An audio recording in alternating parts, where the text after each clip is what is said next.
और यहाँ से एयर एक्सहेल की जाती है, ठीक है, नंबर ऑफ इन्फेक्शन के थ्रू। फिर फर्दर यहाँ पर जो ट्रैकिया एंड जो ब्रोंक्यूल्स प्रेजेंट होते हैं, इन ब्रोंक्यूल्स के अंदर इन्फेक्शन कोज होता है और फिर फर्दर ये स्वेलअप हो जाती हैं। स्वेलअप होने की वजह से जो इनका इंटीरियर है वो कैसा हो जाता है, नैरोरर हो जाता है, फिर ब्रीदिंग के अंदर प्रॉब्लम आती है।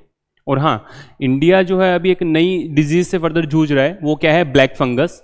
वो क्या है उसके बारे में थोड़ा सा आप अच्छे से देखें, इन्फेक्शन कैसे कोज होता है और ये ब्लैक फंगस है क्या एक्चुअल के अंदर, अच्छे से देखें कि जब अपने किसी भी फंगस के बारे में पढ़ते हैं, फंगस तो पूरा कंप्लीट एक किंगडम है, फंजाई किंगडम, फंजाई के अंदर नंबर ऑफ आपको फंगस देखने को मिलती हैं, नंबर ऑफ फंगस आती हैं। और ब्लैक फंगस पहले भी थी, ऐसा नहीं है कि एनवायरनमेंट के अंदर ब्लैक फंगस कुछ नया है या फिर नया कोई पैथोजन आया है, जैसे कोरोना आया था वैसा कोई नया पैथोजन नहीं है। ब्लैक फंगस ऑलरेडी रिपोर्टेड है, ऑलरेडी जो है नेचर के अंदर प्रेजेंट थी, बट वो इन्फेक्शन एकदम से इतने इसके जो स्प्रेड हो रहे हैं वो किस वजह से हो रहे हैं, वो इस वजह से हो रहे हैं कि जो कोविड की वजह से काफ़ी सारे पेशेंट जो हैं वो इम्यूनो कॉम्प्रोमाइज हो रहे हैं, क्योंकि सीवियर केसेस जो कोविड के हैं उसके अंदर डॉक्टर्स जो हैं वो उन पेशेंट को बचाने के लिए फर्दर स्टीरॉइड दे रहे हैं और हाई स्टीरॉइड डोज से उनकी बॉडी के अंदर जो डायबिटीज़ है, मतलब जो उनका शुगर लेवल है वो इंक्रीज हो रहा है।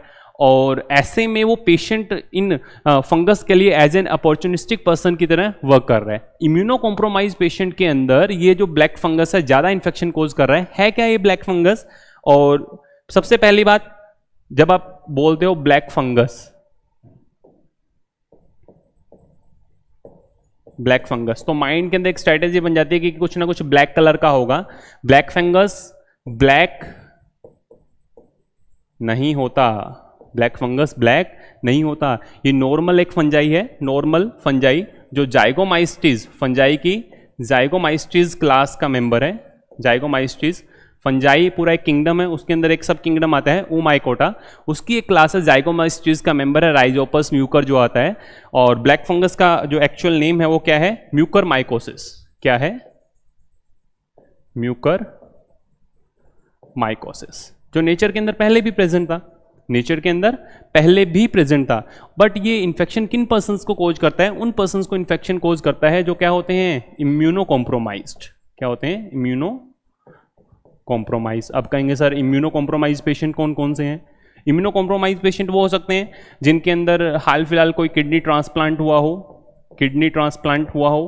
किडनी ट्रांसप्लांट वाले पेशेंट को इम्यूनोस्प्रेसिव जो है कॉन्टिन्यूशन के अंदर लेनी पड़ती है डेली रूटीन के अंदर, तो उनकी बॉडी जो है इम्यूनो कॉम्प्रोमाइज हो जाती है, उनकी बॉडी का इम्यून सिस्टम जो है ऑलरेडी इतना स्प्रेस होता है कि ये जो फंगस है इजीली उनको इन्फेक्शन कोज कर सकता है। बट आजकल आप कहोगे सर कि किडनी पेशेंट तो पहले भी थे, बट ब्लैक फंगस इतना स्प्रेड पहले नहीं हो रहा था, आजकल ये इतना क्यों स्प्रेड हो रहा है? ये इस वजह से हो रहा है कि जो कोविड पेशेंट कोविड से रिकवर हो रहे हैं, तो काफ़ी सीवियर केसेस के अंदर कोविड के अंदर उन पेशेंट को स्टीरॉइड्स दी जा रही है। उस स्टीरॉइड की वजह से फिर फर्दर उनका जो बॉडी का इम्यून सिस्टम है वो डाउन हो रहा है, और इम्यून सिस्टम डाउन होते ही एनवायरनमेंट के अंदर जनरल जो एयर एंड सोयल, जनरल ये आपको एयर के अंदर सोयल के अंदर देखने को मिल जाएगा, जो आपकी वार्म एंड मॉइस्ट जो एरिया होते हैं वहाँ पर जनरली ये देखने को मिल जाएगा।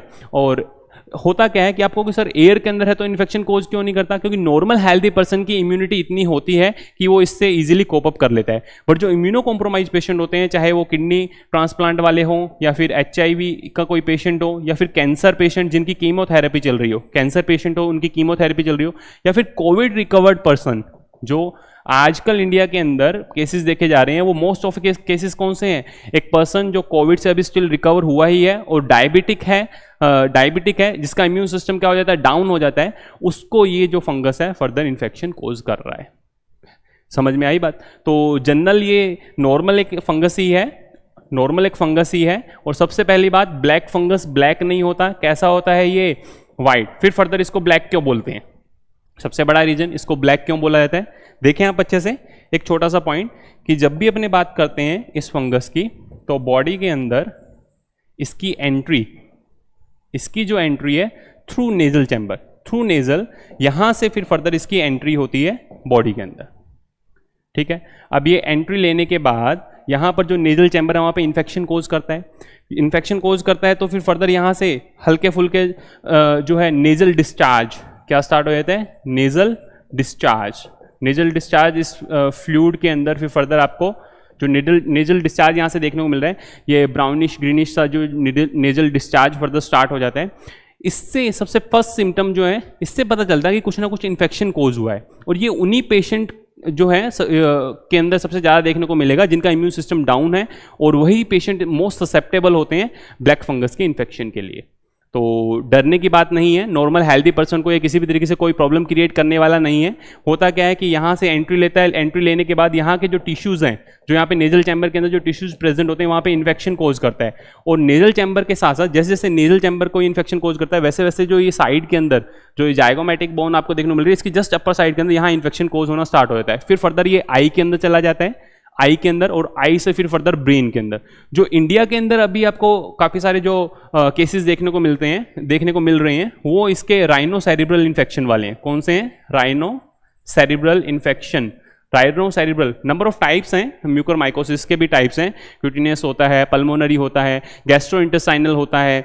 इसके अंदर एक जो राइनो सेरिब्रल है वो अभी इंडिया के अंदर सबसे ज़्यादा देखा जा रहा है, और ये उन्हीं पेशेंट को हो रहा है जो इम्यूनो कॉम्प्रोमाइज हैं, जिनके अंदर किसी न किसी तरीके से या तो पहले से ही उसके अंदर किडनी ट्रांसप्लांट हुआ है और उसकी ड्रग्स चल रही हैं, वो इम्यूनो कॉम्प्रोमाइज उन पेशेंट को, HIV वालों को, कैंसर वालों को। और हाल फिलहाल जो केसेस इतने आपको ज़्यादा देखने को मिल रहे हैं वो कौन से? कोविड-19 के रिकवर्ड पेशेंट को। ऐसा नहीं है कि लास्ट जो कोविड की वेव थी उसके अंदर ये इन्फेक्शन नहीं था, ये इन्फेक्शन था, और इस इन्फेक्शन की वजह से नंबर ऑफ पर्सन्स जो है, नंबर ऑफ पेशेंट डाई भी हुए थे, बट इतना एज सच इतना जो है ये मीडिया के अंदर नहीं आया। क्यों नहीं आया? क्योंकि इतना ज़्यादा स्प्रेड नहीं हो रहा था। इस बार केसेस बहुत ज़्यादा हैं, और केसेस ज़्यादा होने की वजह से और सीवियर केसेस हैं, तो स्टीरॉयड उनको दी जा रही है जिससे उनका इम्यून सिस्टम डाउन हो रहा है, और वो जो है एक अपॉर्चुनिस्टिक पर्सन बन गए हैं इस ब्लैक फंगस के।